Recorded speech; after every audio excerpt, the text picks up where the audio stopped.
From the Korean War to the Cold War, the boomer generation built a lot of models. Welcome to Aurora Week at Celebrating Aviation with Mike Mashat. Before we get started, I'd like to recommend that you watch a video on the history of Aurora by our good friend Max over at Max's Models.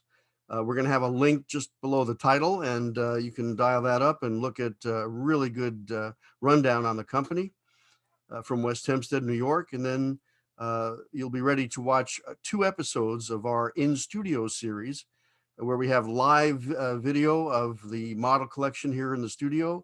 We're going to talk about Aurora kits. But for this episode, I want to make an interesting point. Vintage models are old today.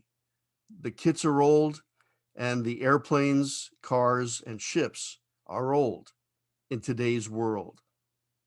But they were the newest planes, cars, and ships when those kits were first released in the 1950s.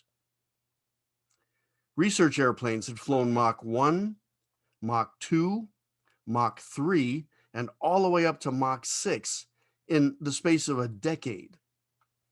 Airliners had progressed from piston-powered aircraft like the Convair, the Constellation, into the first-generation jets like the Boeing 707, Douglas DC-8, and Convair 880 and 990.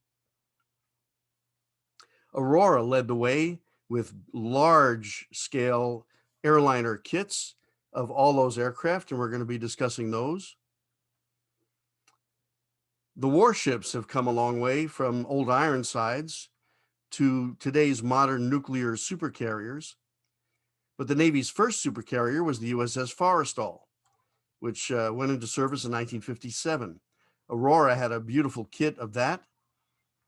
And the airplanes that were aboard that ship were the F-7U Cutlass, the A-3D Sky Warrior, and the USS Forrestal, seen here in later photos taken in the 1980s, was really a breakthrough model. We're going to talk about the evolution of aircraft model kits in our second episode of Aurora Week.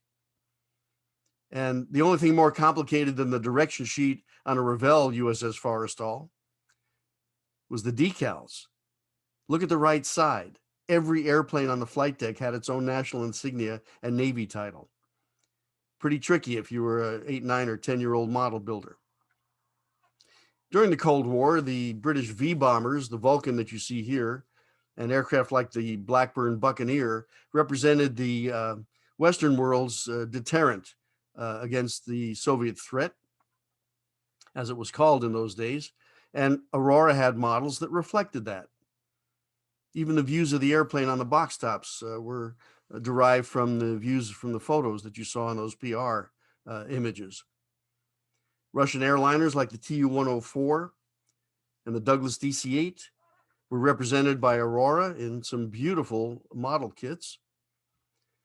Newer airliners in the early 60s, like the Boeing 727, were represented as well, and only Jack Lenwood, the great cover artist, could depict that airplane like this for Aurora. Back to Edwards Air Force Base, experimental airplanes like the Ryan X-13 Vertijet were showing what could be done in aeronautical engineering. The airplane took off vertically from a trailer, could fly as fast as 500 miles an hour in level flight, and transition back to vertical flight, landing on the trailer again. It worked just like they planned it. Aurora had a beautiful kit of the X-13, but did you know that so did Revell? There's an interesting story here. We're going to tell that to you in one of the episodes of Aurora Week.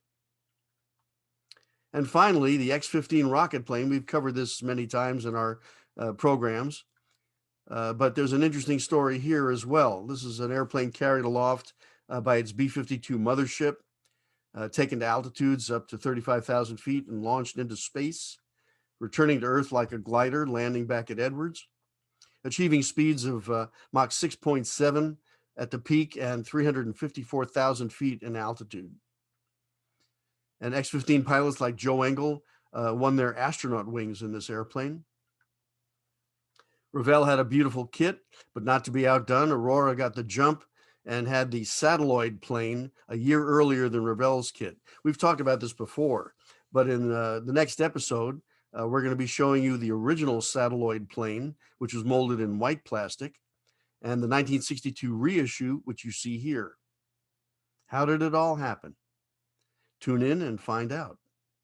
So there you have it, a look at vintage kits and specifically Aurora.